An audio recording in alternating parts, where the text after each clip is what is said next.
proud sila para sa akin. Yung mga kaparehas kong nurses, marami akong narinig na comments na, wow, we are proud that a nurse hindi lang magaling sa hospital, kundi pati sa entablado. Nasa puso ko pa rin ang pagiging nurse, pero hindi ko pa alam ngayon kung talagang yun yung gusto ko. Mas gusto ko i-pursue kung ano talaga yung sinasabi ng puso kong gawin ko. Which is so much. I'm proud to be an Igorot. Sobrang proud ako na i-represent ang Cordillera sa Pilipinas Got Talent. Mas lalo kong pagsisikapang umawit pa at makuha ang puso ninyo sa aking musika. Tumalo kaya siya sa kasal nila Judge Ai. Pero bago ang kasalan ay kailangan niya muna ligawan ang mga judges at tao with this performance. Ladies, please welcome from Baguio City, Kenny Padalia.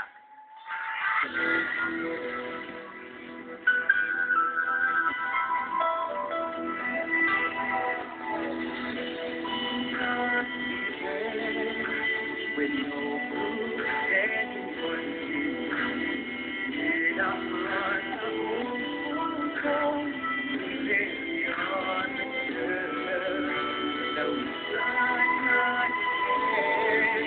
Although we don't have much to give, the mountain road we serve.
Thank you very much, Kenny Padalia.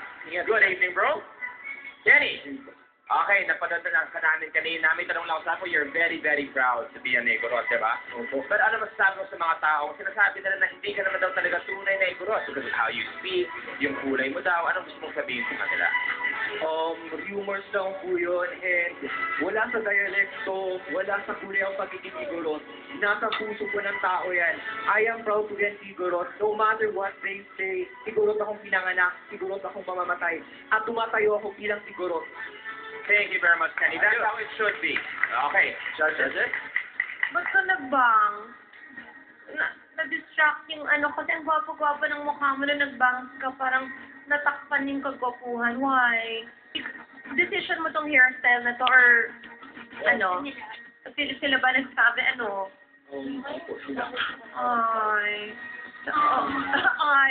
Hindi, pero very challenging yung pinili mong kanta. Kasi, di ba, duet yan kung tutuusin. Kaya Whitney at kaya Mariah. Tapos, sa Pilipinas, ang nakagawa na niyan si Regina at si Lani. Why? Bakit naman pinili mo rin yung song na yan? Naniniwala po ako na habang buhay may pag-asa po tayo. And this is the first time na kinanta ko rin yung song, and I am encouraged to sing this song. And parang gusto ko ako yung pinakaunang lalaking kumanta ng song na to. Naghahanap kasi ako ng panliligaw na kanta. Oh, anyway, friendship, go. Ano? Sabi mo ano? Naghahanap ka ng paliligaw na kanta. Oo. Oo nga, babe.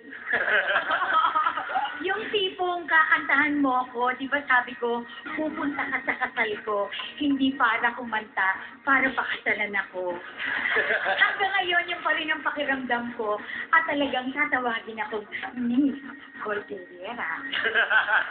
Yun na. Boss. I like your song. I like the way you played with your voice. It's quite flexible.